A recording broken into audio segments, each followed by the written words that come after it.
Good morning, David Kuhn here with the CBS AM Debrief this Thursday the 14th of July. Once again filling in for Jono, who is off giving a talk in Taipei, but he'll be back on Monday, I believe, for the week ahead report. So just another day with me, and then we're into the weekend. Anyway, what happened overnight? Apparently the DAO was up pretty strongly. Then Bernanke gave his talk, and a lot of those gains were lost, so we ended up 44.73 points there, or 0.36, and the broader S&P 500 index up 0.31, and the rest of the Americas up, including a pretty big move there for Brazil. Then over in Europe, a bit of recovery here, and everything's green, so a little bit of that focus coming away from perhaps that sector of the globe, and now focusing back on the United States, given that we have the debt ceiling issue that's still not resolved, and in fact one of the ratings agencies actually talking about downgrading the United States for this very reason. So yeah, most of Europe rather, they're doing pretty well. FTSE up 0.64, CAC 0.51, and the DAX 1.31. Big move there. Now in our region yesterday we had all green, so it was pretty much a good lead out of Asia for for Europe and the States yesterday, and we're going to see a little bit of a follow through there, but looks like it'll be pretty tepid, just 2 points up on the SPY here locally. Okay, looking now at the commodities space, West Texas crude at 97.67, that's down 38 cents, and natural gas at $4.38, sort of marking time here, down 0.5%.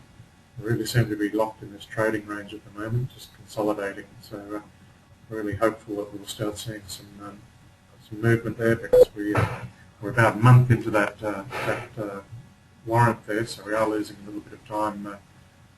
We're losing a little bit of value due to time decay. Okay, into the softs space, let's just pick out the big movers. Wheat again, another big move, 6.32, cotton 3.9, corn 3.31, and cocoa 3.9, rough rice 3.09, and soy oil 2.11. All big solid moves up here, the only exceptions being sugar and lumber. Moving into the metals, copper at 439.5, it's down 0.9%, and then gold, pretty big move, 1584.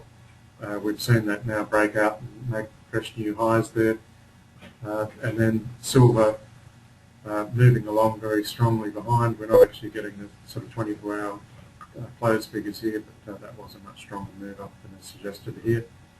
We can see that perhaps in the Vulcan trader.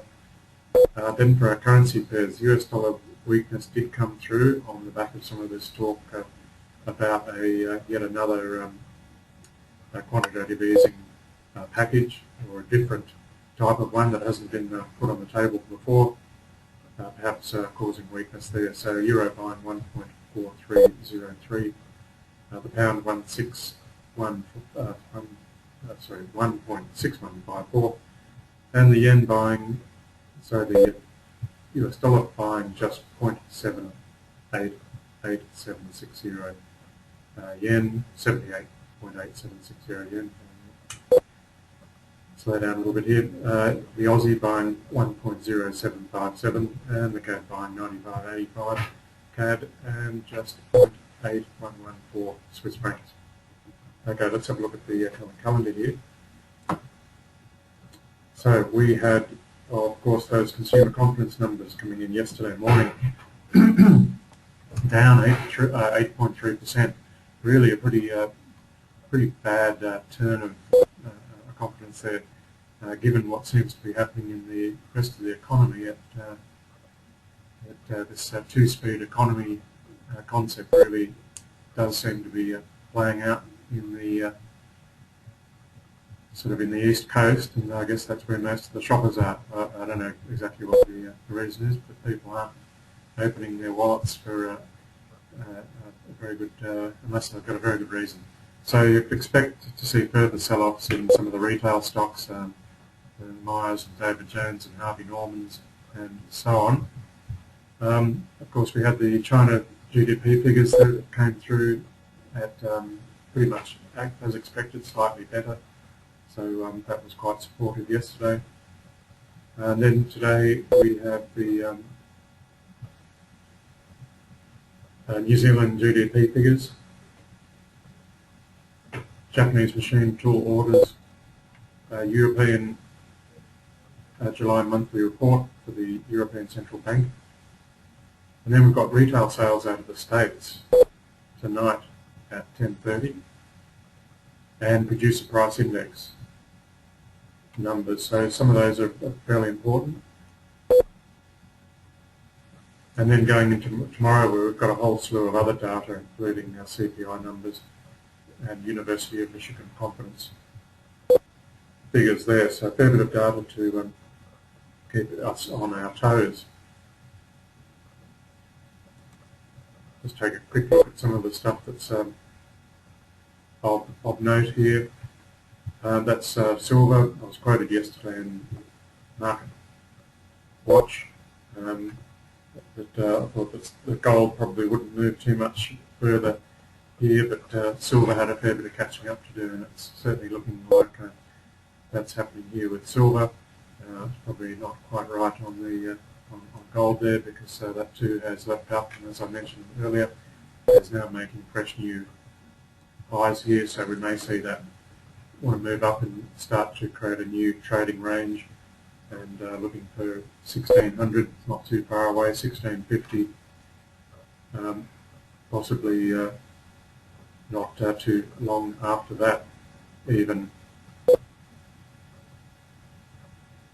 Okay, so I just want to follow up on a couple of the stocks here that we've talked about. Resmen, I think I talked about on Tuesday.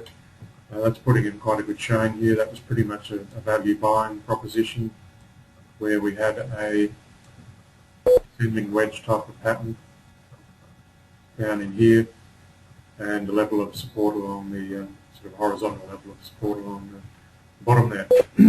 So that looks like it's working out okay. Caltex there, which I've been talking about the last couple of weeks, pretty much got everyone out of that for Square. Just came back to our entry point.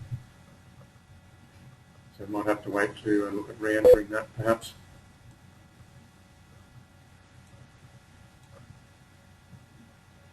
GPT is another one that I quite like to look at. It does look like it's going to hold here. It did just make a little bit of a false break below that trend line here. Hopefully it'll hold up from there.